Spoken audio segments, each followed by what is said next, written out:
In 1918, I lived in Sequoia County. In 1918, my family was living in South Philadelphia. In 1918, we were living in El Paso, Texas. I was born and raised in Baltimore. In bustling cities and remote villages, in the United States and around the world, orphan children cried for their parents in 1918.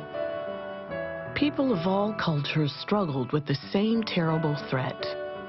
And within a matter of months, as many as 50 million would be dead. In the United States, the death toll reached 675,000, 5 times the number of U.S. soldiers killed in World War I. What was that deadly threat?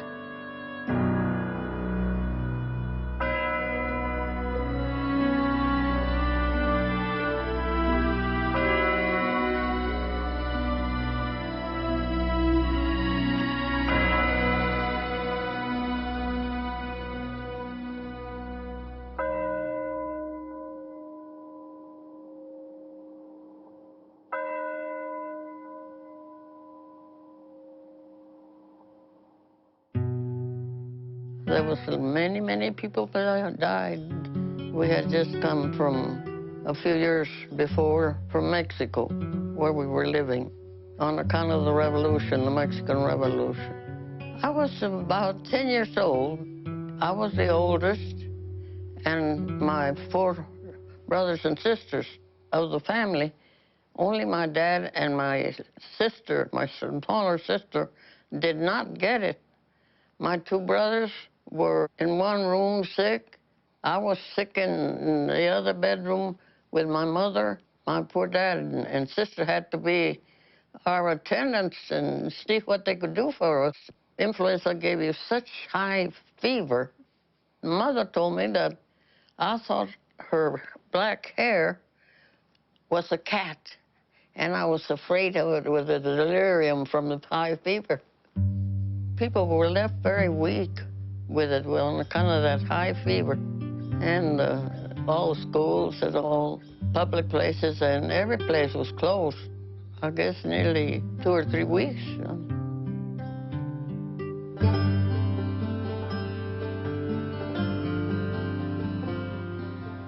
I was 8 years old. We lived near my dad's mother, and she and her daughter and 2 grandchildren were living close to us. And when they got the flu and got sick, my parents, we just moved in with them to where my mother could nurse them, all the patients and take care of them. At that time, my mother was 25 years old, and she had 3 children. And she was expecting another baby in May, and this was in February, and she'd taken care of 8 patients at one time, very sick patients with the flu, with no convenience, no modern facilities whatsoever. And Mother had to get the wood to keep heat in the house, to keep all those fires going, plus do the nursing care with 8 patients.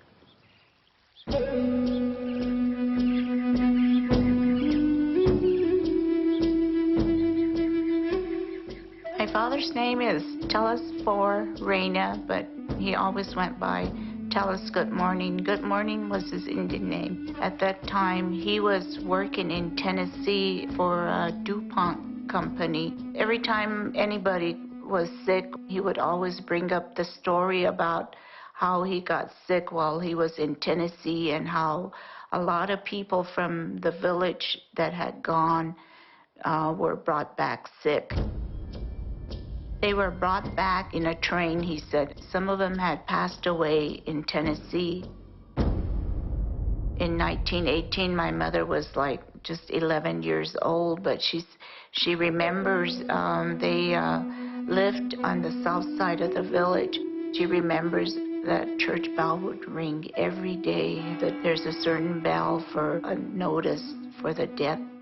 And she said she remembers as a little girl how awful it sounded.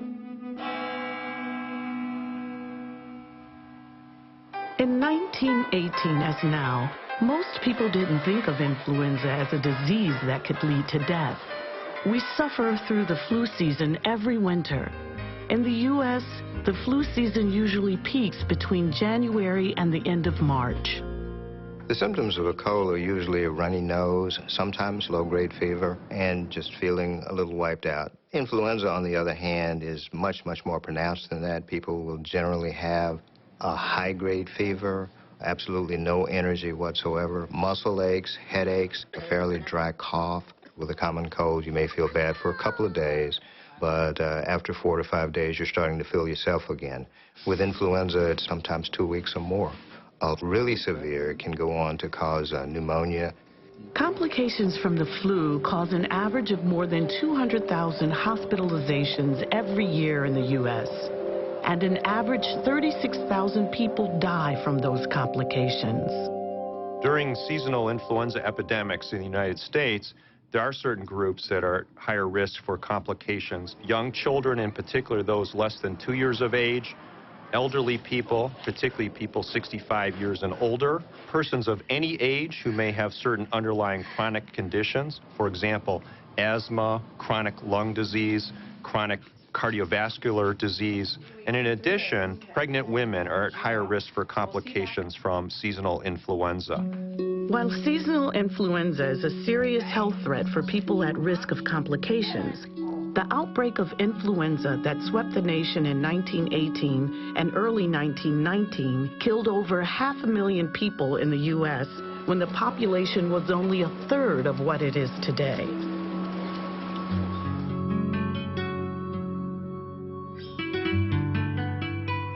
I was 4 years old at that time.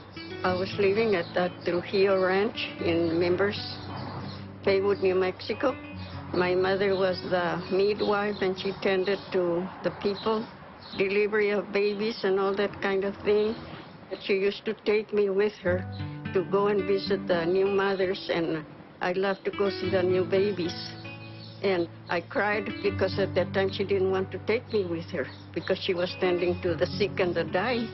But the miracle about it is that she didn't get it. And according to her, none of us at home got it either.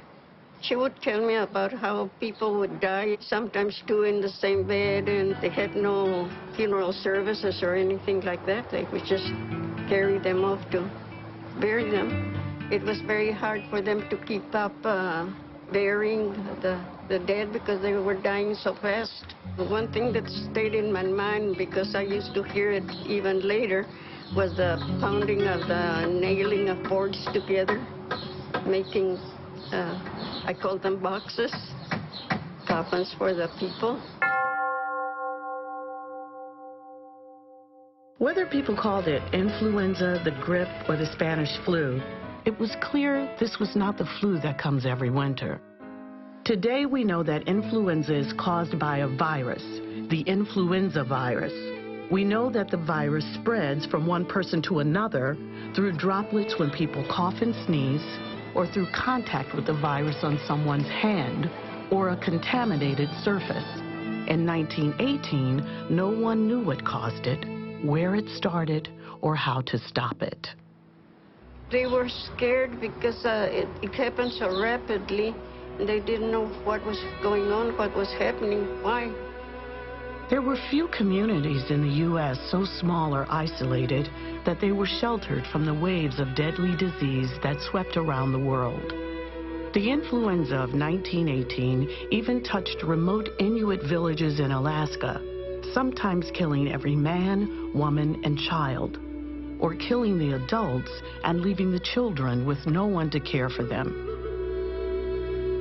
The 1918 influenza struck some native peoples in the Southwest very hard, too. I don't think the doctor resided here, but he came from Albuquerque. A lot of our people, older people, didn't speak the English language, so my dad would interpret for him what he was asking them to do, how to take care of themselves. They would work from early morning till late night, trying to visit every home in the pueblo. In the morning, when they got to some of the homes, they would find maybe 2 or 3 people in the family that had passed away during the night. Every day they were burying people. The church bell would be tolling from morning to evening because of so many deaths.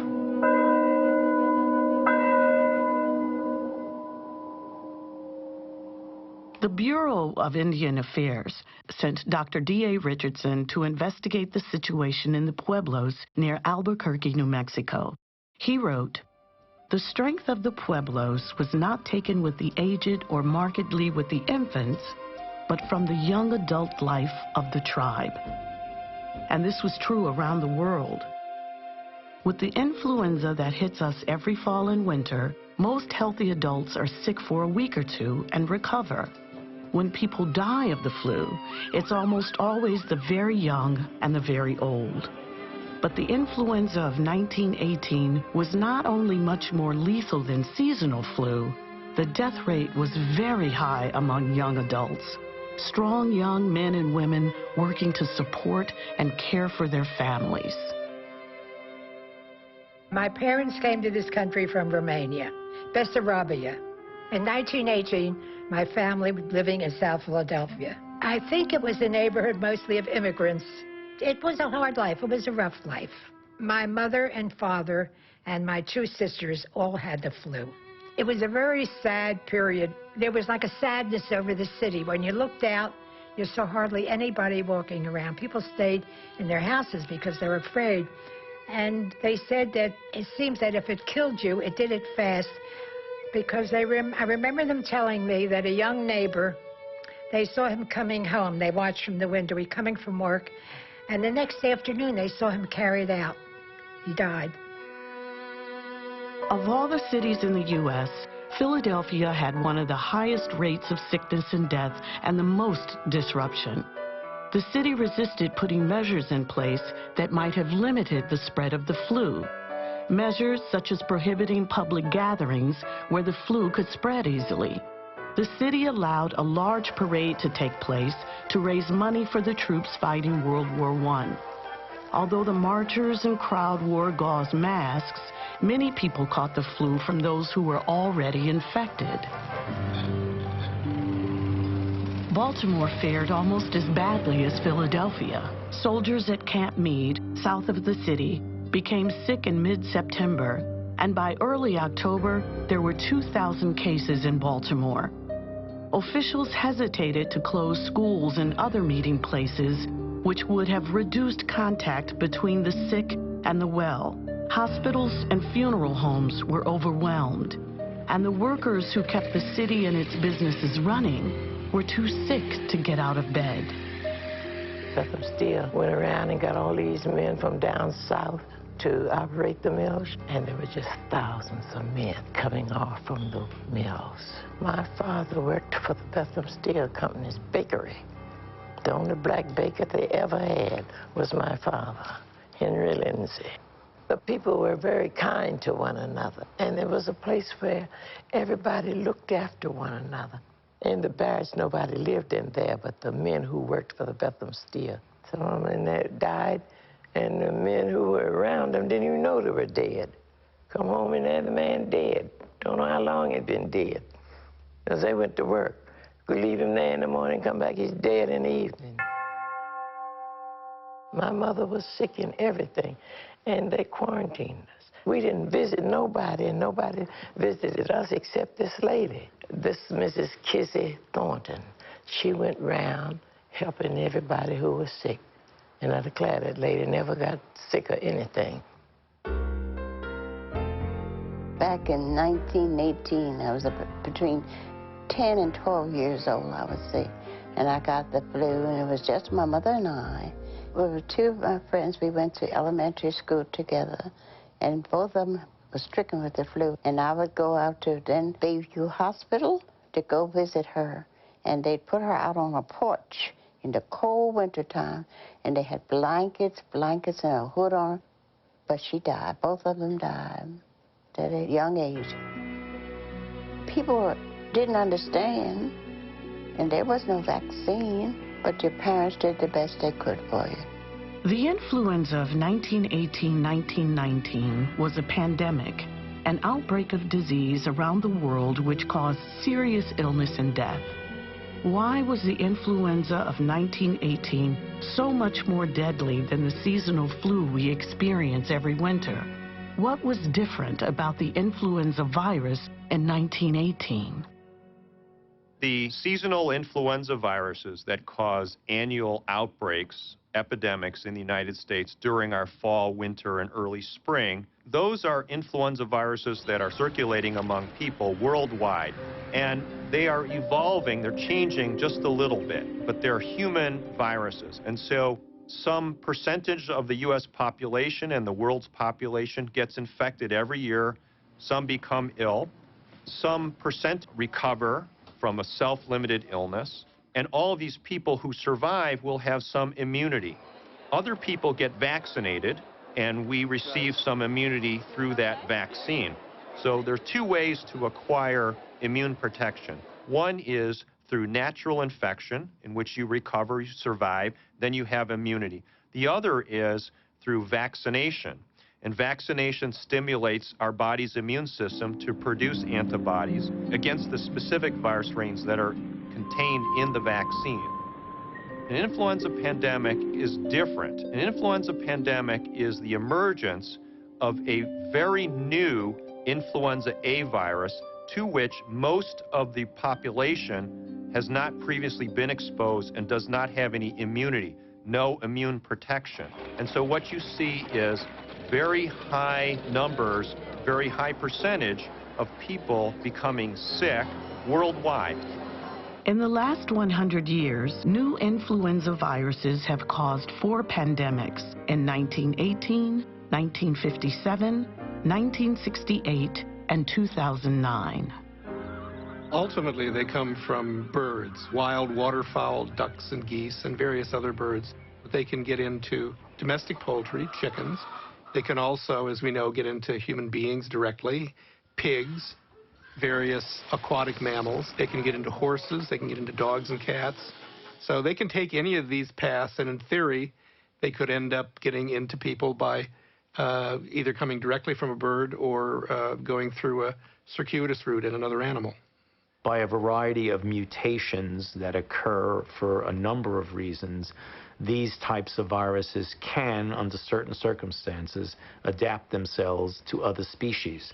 And then as they propagate themselves in these other species, they adapt themselves better to spread from pig to pig, or from bird to bird, or from person to person. And the host we worry about the most, obviously, from a human health standpoint, is the human species.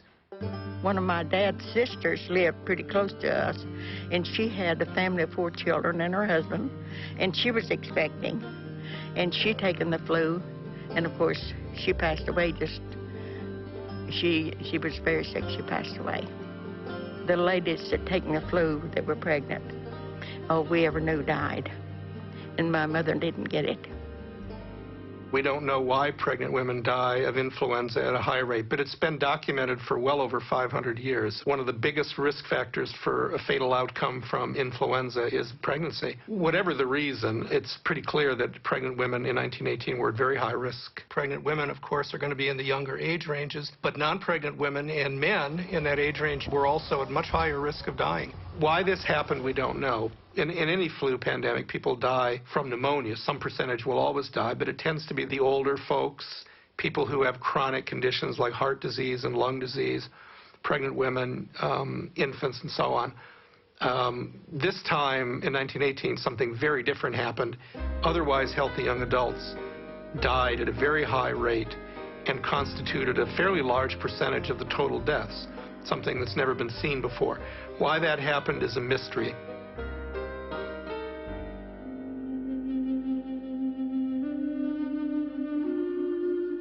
Brevig Mission is northwest of Nome, Alaska on the Bering Sea.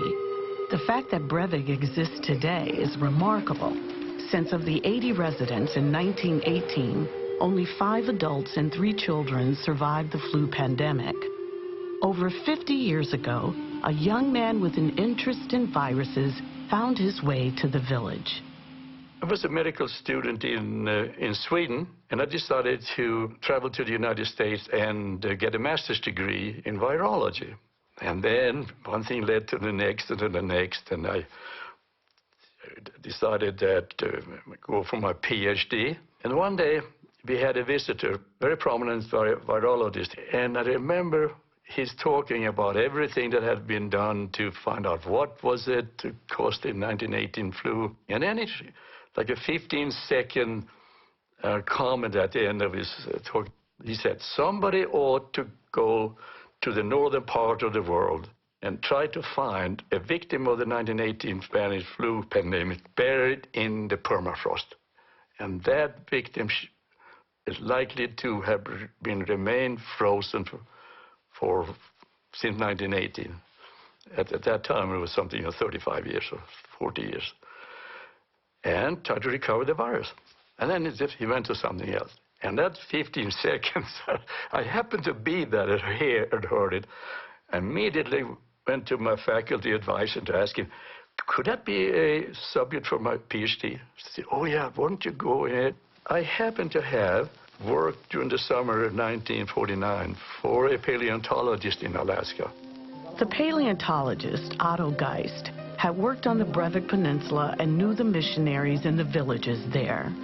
With Geist's help, Hulton was able to review copies of mission records from the fall of 1918. He found that the military had very good records showing the location and thickness of the permafrost in Alaska. On the basis of that, I decided on three villages. So I showed up in June, and I went to the first village. It's called Nome. It's a rather large city, actually, Nome.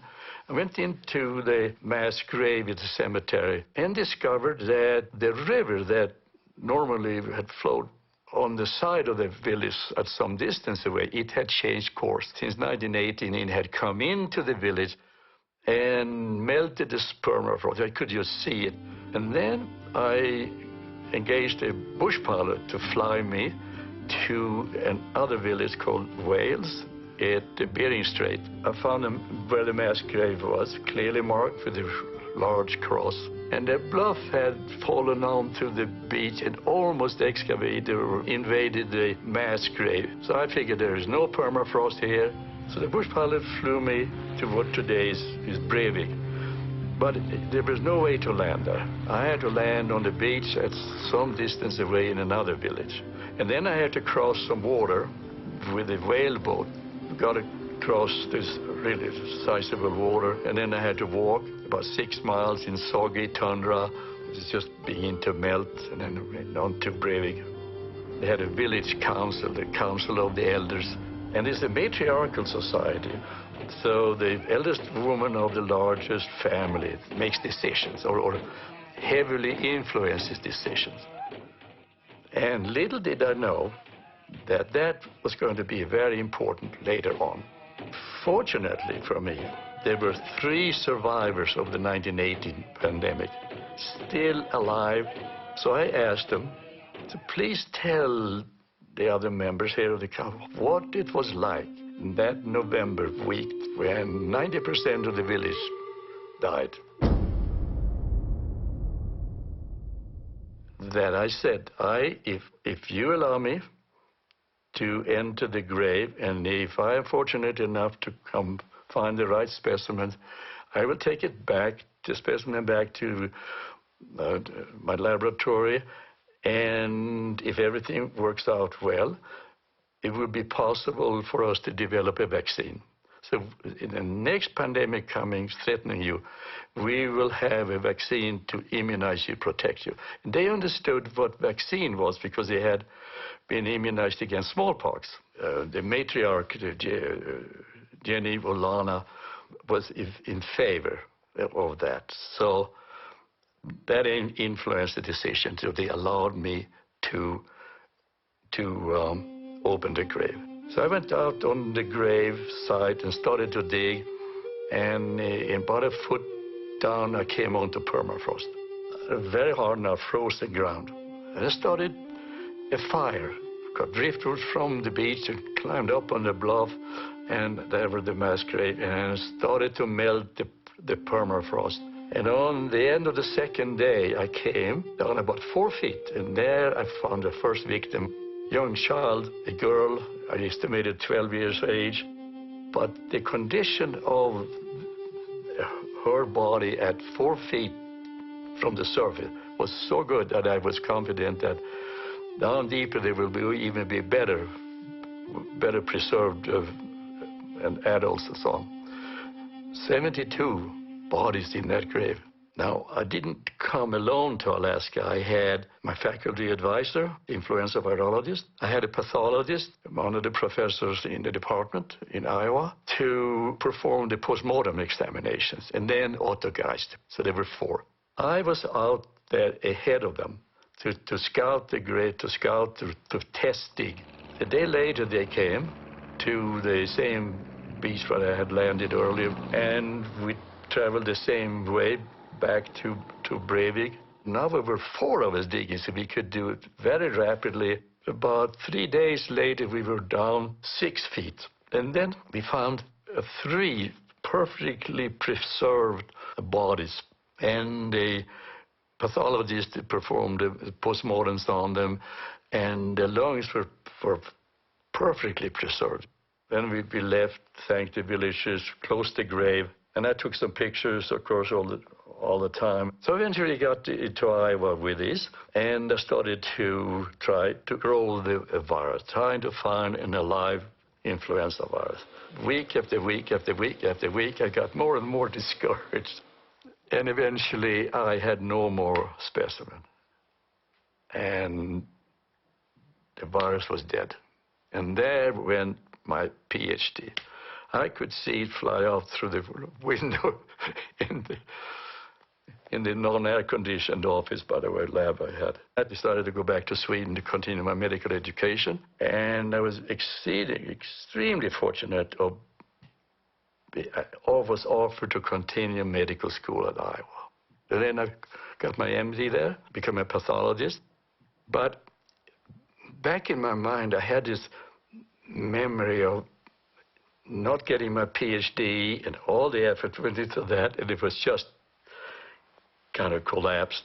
Molecular pathology is a specialty of medicine where pathologists use the tools of molecular biology and molecular genetics to make diagnoses and provide insight into patient care decisions.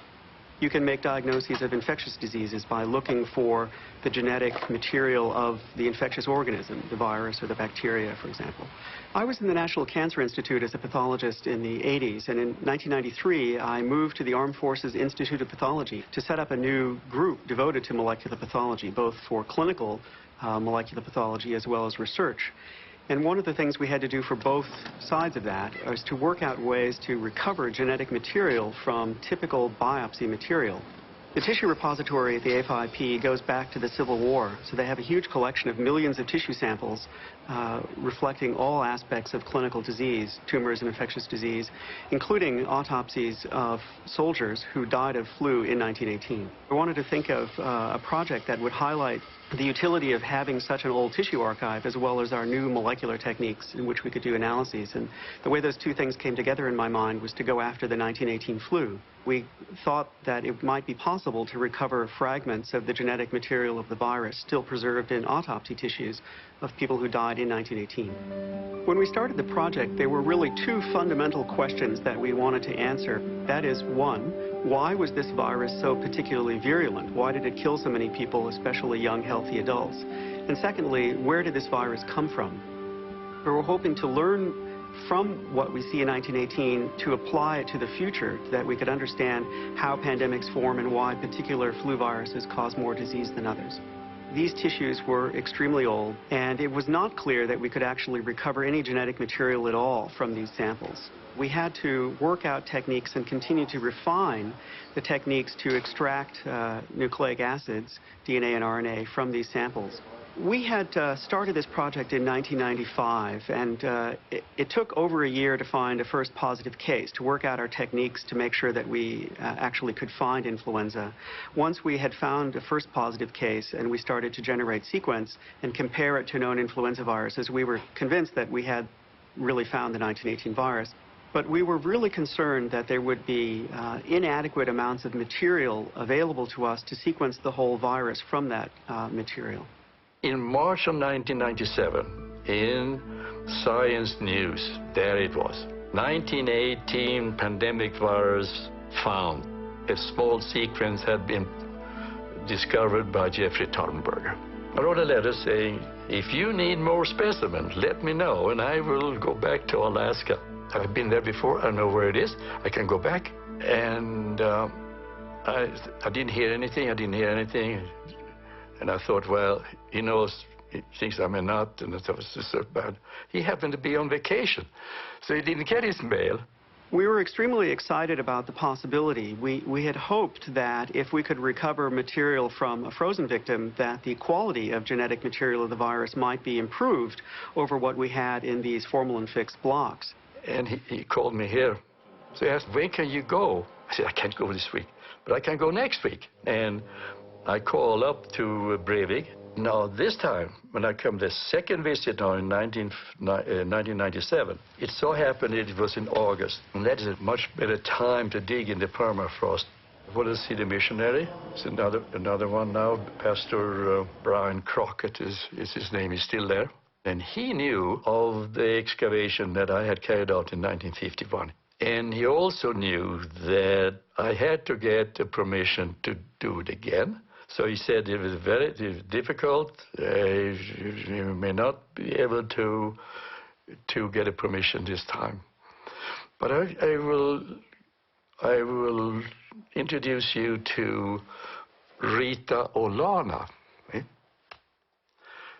She was a matriarch at 1997. And little did I know that her grandmother was Jenny Olana.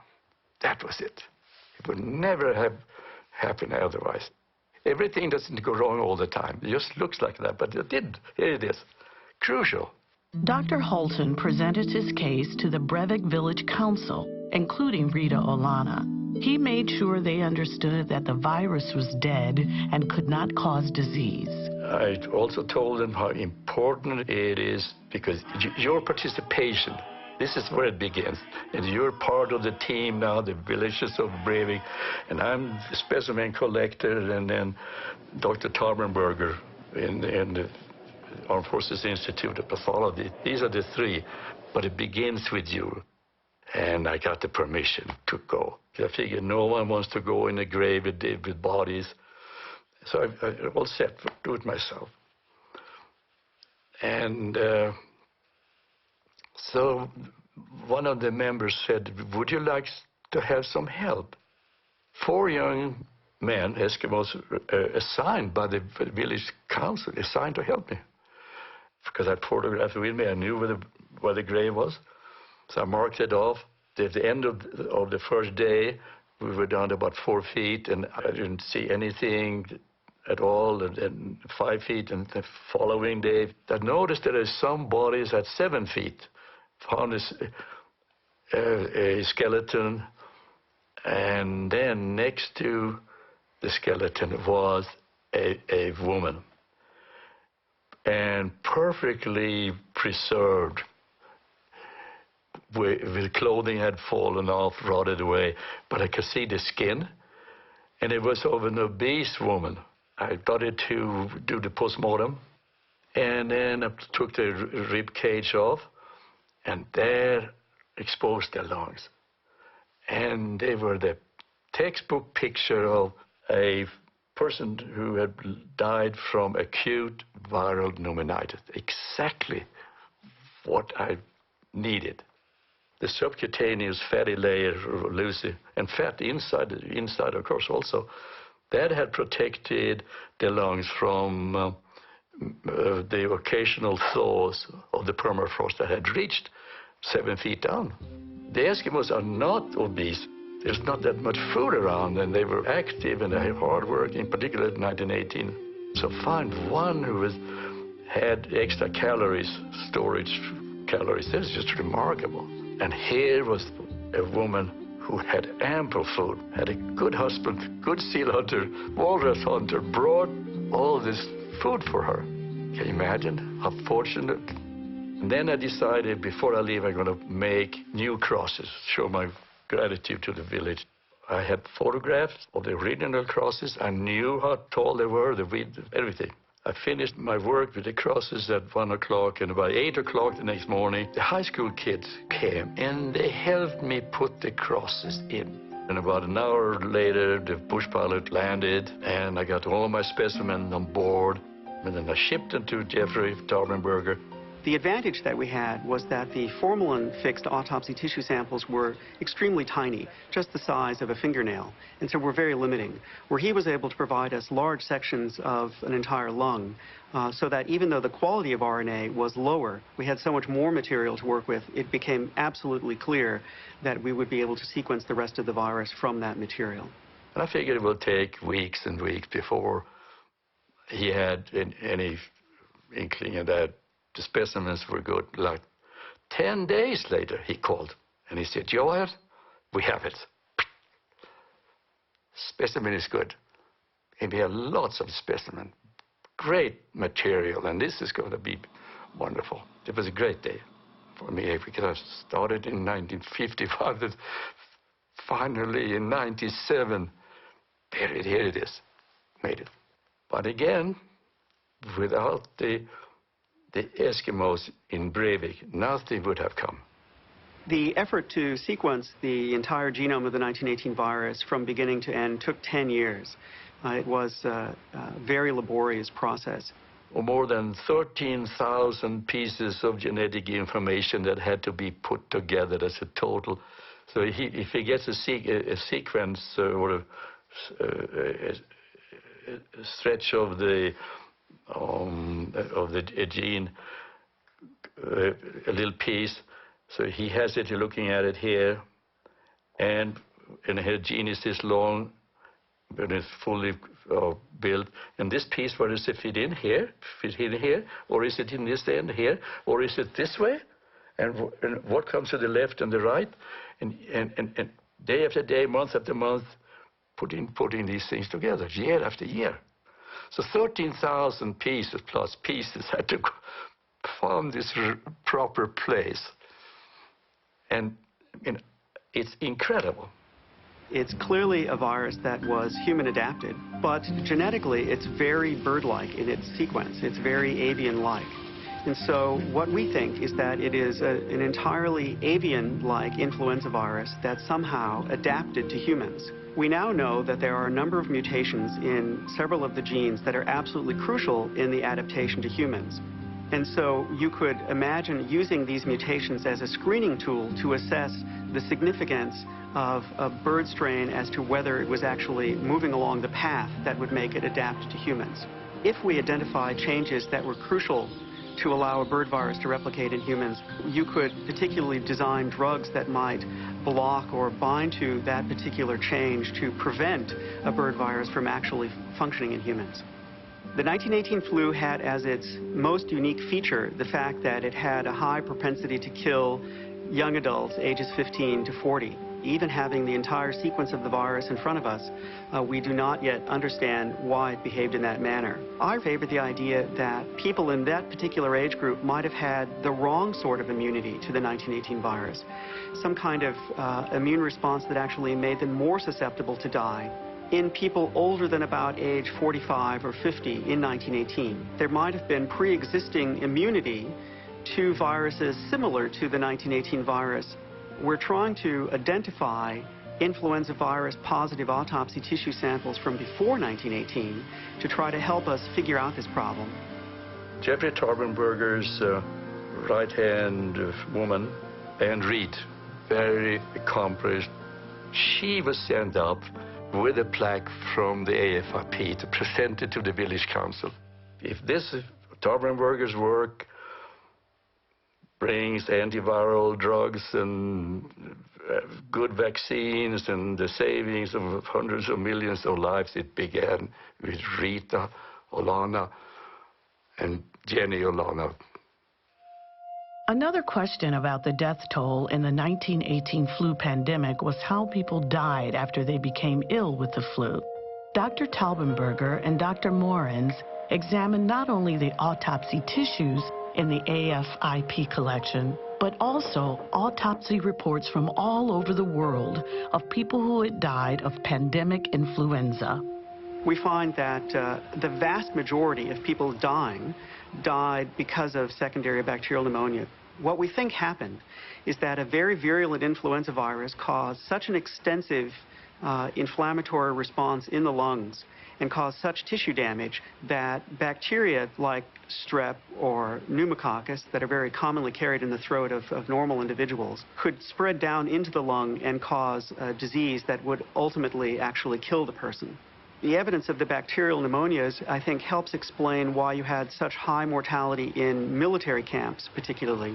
While this is very important in trying to understand what happened in 1918, it also has significant implications for pandemic planning in the future. We've really seen an explosion in information about influenza in the last 10 or so years because primarily, I think, of sequencing of the 1918 virus, but also the unusual events associated with the H5N1 virus, the bird flu virus. We've been watching this particular avian influenza virus for over 10 years now. These viruses are highly transmissible from bird to bird, and they can destroy a flock of birds. But the most important thing from the public health perspective is that humans who have very close contact with the infected birds occasionally can become infected by this virus. Over 60% of those who have become infected have died.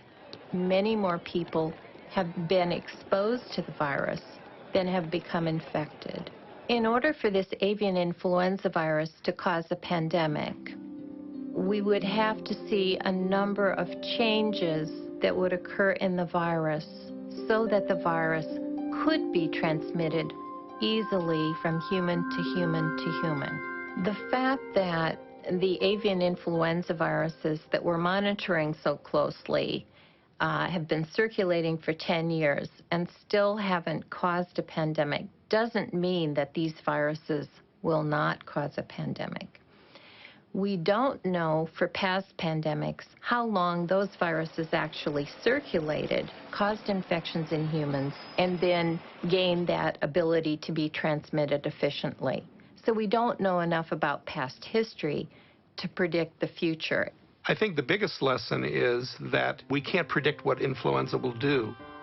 As scientists continue to look for answers in the 1918 flu virus, we can also learn from the men and women who responded to the health crisis by taking it upon themselves to care for their relatives, their neighbors, and their communities. Dr. John Tappan was a physician with the Public Health Service in El Paso, Texas. He wrote to a colleague serving at an Army field hospital in France. We have all been awfully busy with the flu. I made on an average of 30 calls a day for about a month, and everyone else did as much or more. The Public Health Service and the Red Cross opened a hospital in the old Ahoy School where we treated the Mexican part of town. The epidemic here was fierce. We had about 10,000 cases in El Paso, and the Mexicans died like sheep. Whole families were exterminated. The white population fared almost as badly. I was 3 days behind in my calls. The other doctors all had the same experience, of course. When the people living in other parts of El Paso learned of the many deaths in the southern part of the city near the border with Juarez, many volunteered to use their cars as ambulances, picking up the sick and delivering them to hospitals in other parts of town. When the Hoy School in the Chihuahuita neighborhood was turned into a hospital for flu patients, El Pasoans from all over the city volunteered as nurses, drivers, and clerks. So you see, we have been serving our country right here at home. That epidemic helped the community to get together because everybody helped that could, gave their houses or their help or whatever the people needed that needed it, you know. So that helped the community, both Juarez and here. There was a shortage of doctors and nurses during the 1918 influenza pandemic because so many of the physicians and nurses were serving in the war effort.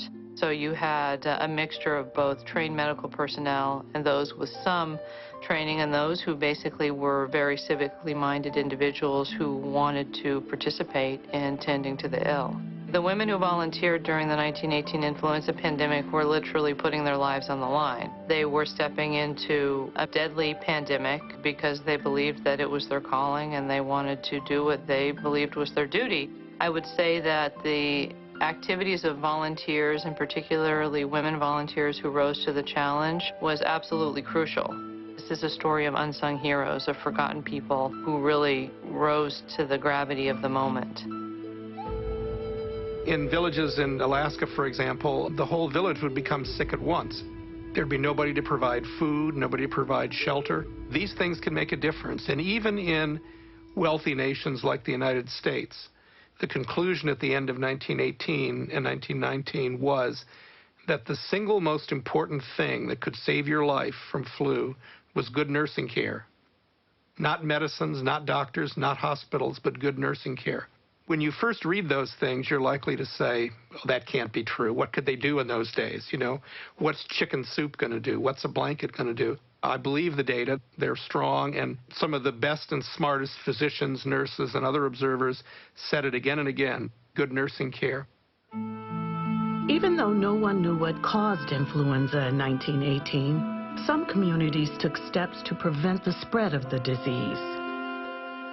In our group at the Center for the History of Medicine, we have been looking at 43 American cities during that pandemic to see exactly what they did to stave off the epidemic, or what they didn't do for that matter, what worked, what didn't work, and what were their records.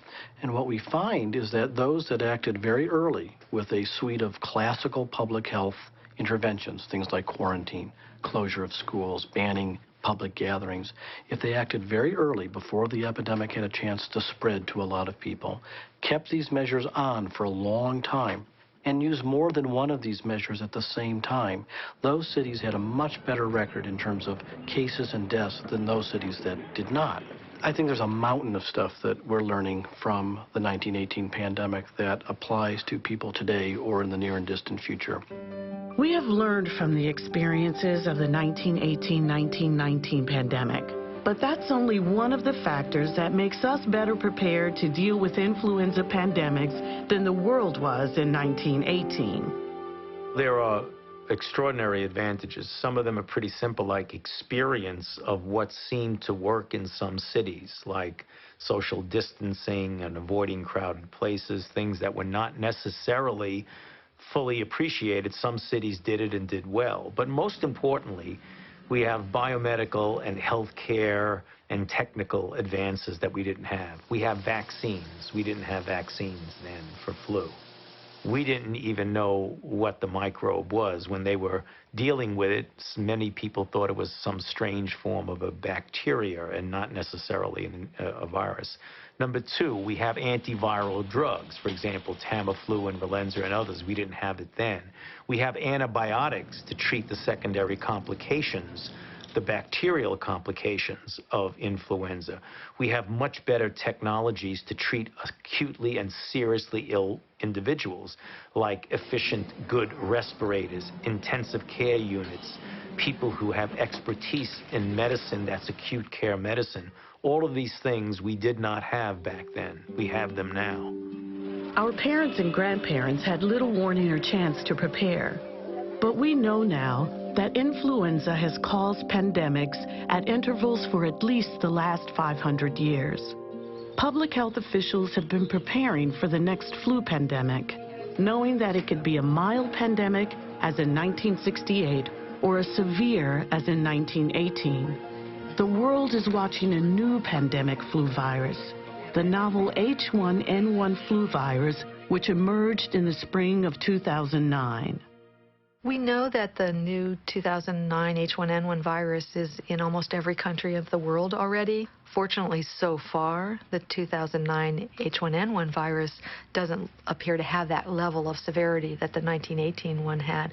The 2009 H1N1 virus is affecting people differently than seasonal flu strains. The illness is most common in young people, children and young adults, but we're also seeing hospitalizations and deaths, in particular in people who have conditions that increase their risk of complications. Pregnant women have really been heavily hit by this virus. In the United States, and reports around the world suggest that Native populations may have a higher risk of severe illness caused by the 2009 H1N1 strain. We want to be ready, and we want to make sure that these populations are served and that they have good access to health care and to the vaccination. Everyone has the experience throughout the world that the best way to contain influenza is by getting a very efficient and safe vaccine. Vaccines, given the current technology, and even in more modern technology, you don't make a vaccine overnight. You have to first find out what the virus is you're dealing with, and then you go through a multi-step process in order to get enough vaccine to protect the population. That multi-step process generally takes several months, usually along the line of 6 or more months. Vaccination is a really important part of our response to the 2009 H1N1 virus, but it's important to say it's not the only part of it. We have a whole series of mitigation efforts and a whole series of communication efforts. Public health officials are fighting the spread of influenza with the health hygiene we learned as children. Stay home when you're sick. Wash your hands frequently with warm water and soap for 20 seconds. Practice cough and sneeze etiquette and avoid touching your eyes, nose, or mouth. At the start of a pandemic, that's the most efficient tool we'll have, in addition to, obviously, social distancing, like staying home when you're sick and so on. But, you know, we're a community that hugs, that shakes, that have elevators that you need to ride on to go to different parts of a building. We go grocery shopping and we need to push our carts. Everything you do, basically, you need to touch something that other people touch. And so that hand washing bit will be very critical. These good habits and vaccination also prevent the spread of seasonal flu. An annual immunization for the seasonal flu helps people stay healthy and helps health workers prepare to vaccinate the population during a pandemic. These immunizations are widely available every year. It's very important for people, particularly people who are 65 and over, to take the influenza immunizations. It's important to have the vaccine every year, and the vaccine is a covered Medicare benefit. There's absolutely no way you will get the flu from the flu shot. Based on what I know and what I have been observing with this 2009 H1N1 virus, and based on what I know about influenza vaccines, the risk of getting influenza or having a complication from influenza is much higher than any theoretical risk from the vaccines. It's important for people to know that not getting vaccinated also puts you at risk. 100 million people get influenza vaccine every year in the United States. They have a strong safety track record. And the 2009 H1N1 influenza vaccines are being made exactly the same way that the seasonal flu vaccines are made. A long-term goal for scientists working on flu vaccine is to develop a vaccine that would protect against all seasonal and pandemic influenza. We generally refer to that as a universal influenza vaccine. And I think there's a real possibility to that. I don't think it's going to be easy to do. What we're working on, when I say we, I mean the scientists in the field, is to identify the components of all influenza viruses that don't change as the virus drifts or even shifts. And then you've got to put that in what we call an immunogenic form, namely a form that when you inject it into a person or you spray it into the nose of a person, that person will make an immune response that's very robust. There are a lot of people working on it. It's a high priority project. Every year, we have fewer elders to remind us of the terrible time they, their families, and their communities endured in 1918 and 1919. But we need to keep those memories alive. There's a lot of things to be learned from continuing to study the 1918 flu. I think the important lesson is that pandemics can be very serious, but also pandemics can be widespread but not that serious. There's a gradation of severity of pandemics. You always must prepare for the worst case scenario. Even though you might have a mild pandemic, like occurred in 1968, or an intermediate pandemic that occurred in 1957. The current pandemic is much less severe so far than the planning scenarios that most of us had had. It could be that it becomes less severe and doesn't affect a lot of people. It could be that it becomes more severe and mutates to a deadlier virus, which would be terrible and very difficult to manage. It could be that it continues along the way it's been so far. Only time will tell. We have to be ready to pivot and respond differently if the virus changes. The one thing you could predict about influenza is that it's unpredictable.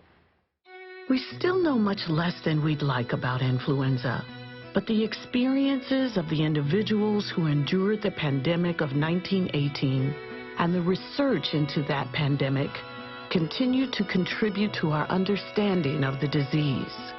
We are infinitely better prepared now than we were 100 years ago, back in the beginning of the 20th century.